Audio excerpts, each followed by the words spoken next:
सिर्फ 7 दिनों में आप अपनी लाइफ को पूरी तरह से बदल सकते हो, क्योंकि अगले कुछ मिनटों में मैं आपको ऐसी 7 पावरफुल चीजें बताने वाली हूँ जिसे आप 7 दिन फॉलो करते हो तो एक लेजी, अनकॉन्फिडेंट और अनफोकस इंसान भी कॉन्फिडेंट, प्रोडक्टिव और 100% फोकस्ड कर सकता है। अगले कुछ मिनट में आप इस वीडियो को 100% फोकस से देखते हो तो आप और भी ज़्यादा कॉन्फिडेंट और पावरफुल फील कर पाओगे।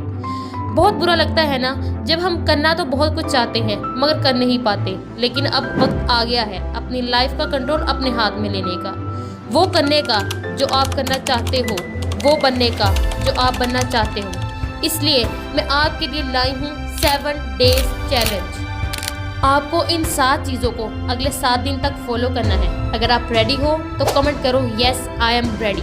Without any delay let's begin. Step 1, set screen time limits. On an average एक अडल्ट 4 घंटे से ज़्यादा वक्त अपना फ़ोन पर स्पेंड करता है। चाहे आप कुछ भी कर रहे हो, आप खाना खा रहे हो, फैमिली के साथ टाइम स्पेंड कर रहे हो, जो चीज़ आपके पास हमेशा होती है वो है आपका फ़ोन। आप सुबह उठते हो तो सबसे पहले अपना फ़ोन चेक करते हो। सोने से पहले जो चीज़ आपके हाथ में होती है वो होता है आपका phone. Today phones have become just like our body parts. हम एंशियस और डिस्टर्ब फील करते हैं जब हमारा फ़ोन हमारे पास नहीं होता, बट प्रॉब्लम इज़ दैट कि ये सब सोशल मीडिया प्लेटफॉर्म को इस तरह डिज़ाइन किया गया है कि इनके कंज्यूमर्स इनसे एडिक्ट हो जाएं।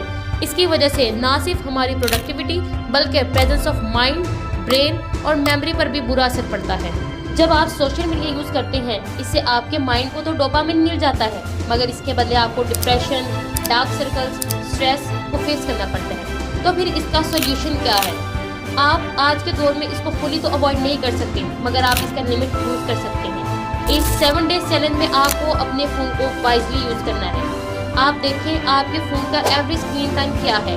अगर तो आपके फ़ोन का एवरेज स्क्रीन टाइम 5 घंटे है तो इसे 2 घंटे पर सेट करो और फिर इन 7 दिनों में चेक करें कि किस दिन आपका 2 घंटे से ज़्यादा टाइम हुआ है और फिर उस दिन पर क्रॉस लगा दें, और जिस दिन आपने पूरा बस 2 घंटे यूज़ किया है उस दिन पर टिक कर दें। जब आप इन टिक को देखेंगे तो आपके माइंड को लगता है कि इसने कुछ अचीव किया है, इसको एक डोपामिन मिलता है और फिर ये और मोटिवेट होता है। इससे हम और मोटिवेट होते हैं और अपनी उस हैबिट को कंटिन्यू करते हैं। आफ्टर 7 डेज आप देखोगे कि आप अपनी चीज़ों को अच्छे से फोकस कर रहे हो। Step 2, master your time. हमारा सबसे बड़ा दुश्मन है प्रोक्रास्टिनेशन। कोई स्टूडेंट हो, एम्प्लॉय हो या कोई बिजनेसमैन हो, अगर टाइम को अच्छे से यूटिलाइज नहीं कर रहा तो फेलियर ऑलमोस्ट गारंटीड है। हमारे पास 2 चॉइसेस होती हैं, या तो हम अपने टाइम को वैल्यूएबल चीज़ों में यूज़ करें या सिर्फ स्क्रॉलिंग करते रहें। मान लीजिए एक बंदा है जो सिर्फ यूट्यूब पर स्क्रॉलिंग करता है और एक है जो यूट्यूब खोलता है और अपना स्किल सीखने के लिए कोई वीडियो को ओपन करता है।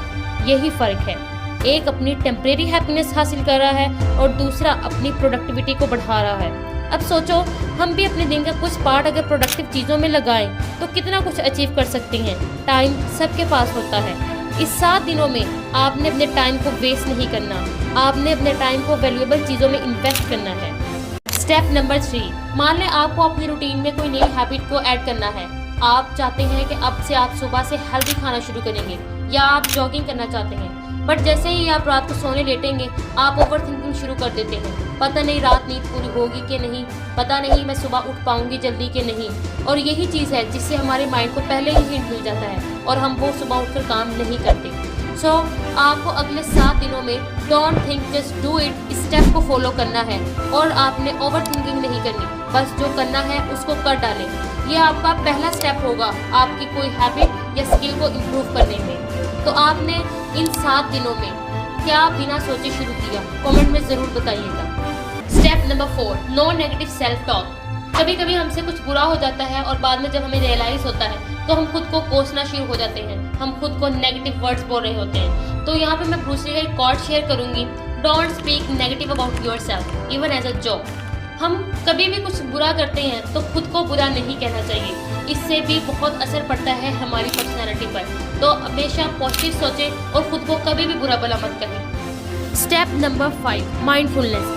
इसके कई सारे तरीके हैं, लेकिन इसका सबसे अच्छा तरीका ये है कि आप मेडिटेशन करें। आप शुरुआत में 10 मिनट करते हैं, हो सकता है कि आप उसमें 1-2 मिनट ही बस फोकस कर रहे हो। आप अपनी ब्रीदिंग पर फोकस करें, अपनी हर तरह की टेंशन से दूर रहें और सिर्फ अपनी ब्रीदिंग पर फोकस करें।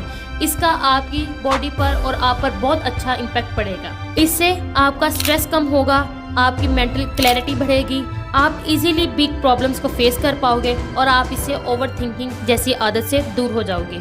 Step number 6, set a routine. आपको इस 7 डेज चैलेंज में रात को एक ही फिक्स टाइम पे सोना है और सुबह को उसी फिक्स टाइम में उठना है। मान लीजिए अगर आप रात को 10 बजे सोते हैं तो सुबह आपको 6 बजे उठना है। Step number 7, explore your interest. अपने दिन भर में कुछ टाइम ऐसा निकालें जिसमें आप बैठकर सोचें और अपने इंटरेस्ट को फाइंड करें। हो सकता है आपको इंटरेस्ट हो कुकिंग करने का, पेंटिंग करने का, कोडिंग करने का या कुछ नया करने का, तो आप उसको सोचें और अपने इंटरेस्ट को एक्सप्लोर करें और उस पर काम करें। ज़्यादा नहीं, अपने दिन में 1 से आधा घंटा अपनी उस इंटरेस्ट को दें और अपनी उस इंटरेस्ट और अपनी उस स्किल को इम्प्रूव करने में लगाएं। आप देखें, अगर आप इस 7 डेज चैलेंज को फॉलो करते हैं तो आपकी लाइफ में और आप में कितने चेंजेस आएंगे।